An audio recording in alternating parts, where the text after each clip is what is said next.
జడ్బీ9 news కి స్వాగతం. గోదావరి కనే జవహర్లాల్ నెహ్రూ క్రీడా ప్రాంగణంలోని రామగుండం నియోజకవర్గం శాసనసభ్యులు MLA Raj Thakur morning walkers ను కలిసి కాంగ్రెస్ పార్టీ పెద్దపల్లి పార్లమెంట్ అభ్యర్థి గడ్డం వంశీకృష్ణను భారీ మెజారిటీతో గెలిపించాలని కోరారు. ఈ కార్యక్రమంలోని కార్పొరేటర్స్, కాంగ్రెస్ పార్టీ నాయకులు తదితరులు పాల్గొన్నారు.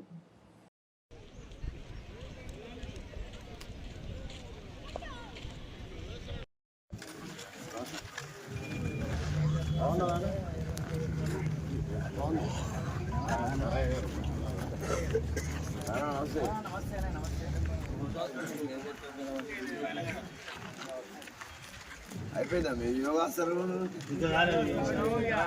వాకింగ్ అయిపోయింది.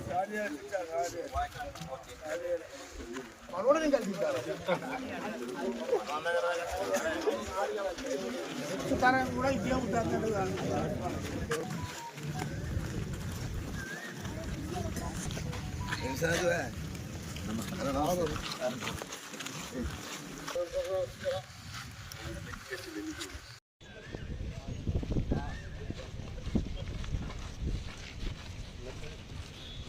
స్వతంత్ర భారతదేశాన్ని ఇవాళ స్వతంత్రం లేకుండా మరి ఈ రిజర్వేషన్ తీయడానికి ఇవాళ బీజేపీ, బీఆర్ఎస్ రెండు కలిసి వస్తా ఉంది.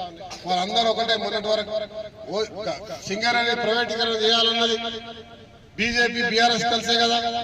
మీరందరూ కూడా చూస్తారు పార్లమెంట్ లో. ఈ రోజు వచ్చి మాట్లాడతాడు ఆయన, ఈ ఊరు సింగరేణి ప్రైవేటీకరణ అయితే అని చెప్పి.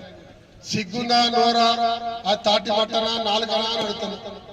మీరందరూ కూడా గమనించాలి. బండ అబద్ధాలు ఆడి ఈ ఊరు పూర్తిగా విధ్వంసానికి గురవుతుందని చెప్తాడు ఆయన. ఆయన చేసింది ఈ ఊరిని బొందల గడ్డ. ఆ కనబడే గుట్టలు ఆయన చేసిన పుణ్యమే. దాంట్లోకెళ్ళి వెళ్ళే దుమ్ము, దాంట్లోకెళ్ళి వెళ్ళేటువంటి విషవాయులతో చచ్చిపోయేది మనం. దానికి కారణం కేసీఆర్. ఫస్ట్ మా గోదావరి రామగుండం ప్రజలకు ముక్కు నేలకు రాసి నీ దొడ్డు ముక్కు అరిగే వరకు క్షమాపణ చెప్పాల్సిన అవసరం ఉందని చెప్పి నేను భావిస్తాను. ఎందుకంటే మనకు తీరని అన్యాయం చేసింది.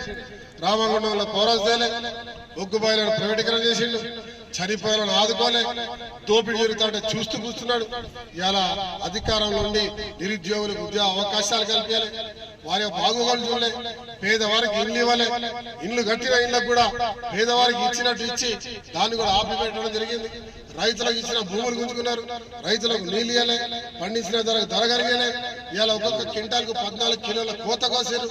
మన అందరి జీవితాల్లో చీకటి మయం చేసేది. ఇవాళ వాళ్ళు ఇచ్చింది బీజేపీ, బీఆర్ఎస్.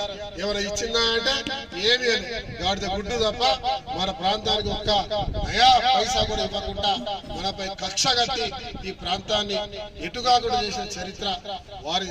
మరి ఈరోజు మా సోదరుడు వివేక్ గారి తనయుడు వెంకటస్వామి గారు పనమడు వంశీని ఎంపీగా తీసుకొస్తా ఉన్నాం. నాకు విశ్వాసం ఉంది, ఇదే స్టేడియంలో మీకు అందరికీ తెలుసు, కేసీఆర్ నిలబడి అక్కడే మాట్లాడి వ్యంగ్యంగా మాట్లాడి. వ్యంగ్యంగా అంటే ఇక్కడ కనుక కాంగ్రెస్ పార్టీ గెలిస్తే ఓ సన్నాసి నిలబడ్డాడో, బేకార్ గారు నిలబడ్డాడు ఏదన్నా మీకు గుర్తుందనుకుంటా. నాకు మన పెద్దవాడు ఏదో పడితే మాట్లాడుతాడు. తాత మనల్ని ఎప్పుడు కూడా తిడతా ఉంటాడు కదా, ఇంకా బూతులు తిడతాడు. అట్లా ఆ పెద్ద మనిషి నిలబడ్డాడు. ఒకవేళ ఇక్కడ కాంగ్రెస్ గెలిస్తే ఈ రాష్ట్రంలో కాంగ్రెస్ ప్రభుత్వం వస్తున్నాడు. అక్కడ పైన దేవుళ్ళు ఉన్నట్టు ఈ రామగుండం, ఇది రామగుండం. ఇక్కడ రాముడు, సీత మన తల్లిదండ్రులాగా, వారి వంశం మనది. ఇక్కడ రాముడు ఉన్నాడు. ఎవడైనా మాట్లాడితే రాముడు అని తదాస్తు అంటాడు. అప్పుడే అన్నాడు, నేను ఎమ్మెల్యే అయిపోయినా కాంగ్రెస్ గెలిచింది, ఈ రాష్ట్రాల్లో కాంగ్రెస్ ప్రభుత్వం వచ్చింది. ఆ రాముడి వంశమైన మనం, ఆ రాముడు ఆదర్శ రాముడు. ఈ ప్రాంతంలో ఉన్న హిందూ, ముస్లిం, క్రిస్టియన్, దళిత విభాగాలు, బలహీన వర్గాలు అందరూ నా వారు, నా కుటుంబం అని ఇలా రామగుండానికి రామగుండం పేరు పెట్టి ఆశీర్వదించిపోయింది. దుర్మార్గులు, రాక్షసులు, రావణస్తులు కొన్ని రోజులు వస్తారు. ఈ 60 సంవత్సరాల కాలంలో అదే జరిగింది. ఈ రోజు మంచి వారు వచ్చాడు. ఆ రాముడు పంపిన ఆంజనేయుడు మీ భక్తుడిగా, మీ రక్షకుడిగా వచ్చాడు. మీ కుటుంబ సభ్యుడు మక్కాం సింగ్ రాష్ట్ర. ఇలా మీకు మాటిస్తున్నా, ఇలా రాముడు పేరు చెప్పు ఈ దేశాన్ని అమ్మడానికి, ఇవాళ చట్టాలను, కార్మిక చట్టాలను తీసుకొచ్చి మన అందరిని తొక్కడానికి, రైతుల చట్టాలు ఇచ్చి అదాని అమ్మాలకు అప్పచెప్పి ఉన్న భూములు గుంజుకొని అక్కడ ఉన్న రైతుని అక్కడ కూలిగా చేసే ప్రయత్నంలో ఇవాళ ఉద్యమించాల్సిన అవసరం ఉంది. రిజర్వేషన్లకు వ్యతిరేకంగా పోరాటం చేయాల్సిన సమయం వచ్చింది. ఆ సమయం మరి ఇక్కడ నాకు తెలుసు వంశీ భారీ మెజార్టీతో గెలుస్తా ఉన్నాడు. కానీ నాకు 1,00,000 ఓట్లు వేసినట్టుగా 2 లక్షల ఓట్లు వేసి ఏపించి మీరందరూ బాధ్యత తీసుకొని రాహుల్ గాంధీ దగ్గరికి వెళ్ళి నేను గట్టిగా నిలబడి నేను మా రామగుండం ప్రజలు ఇలా 2 లక్షల ఓట్లతో మెజార్టీతో గెలిపించినాం.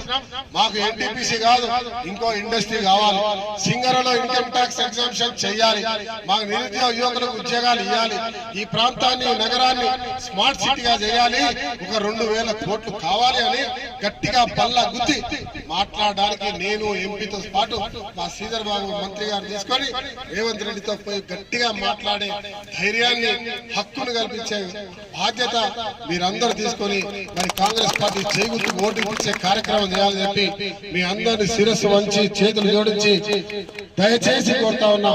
ఇప్పుడే కాదు ఎప్పటికీ నేను చేస్తున్న పనిలో నాకు సహకరించి నన్ను ఆశీర్వదించాలని చెప్పి కోరుతా ఉన్నా.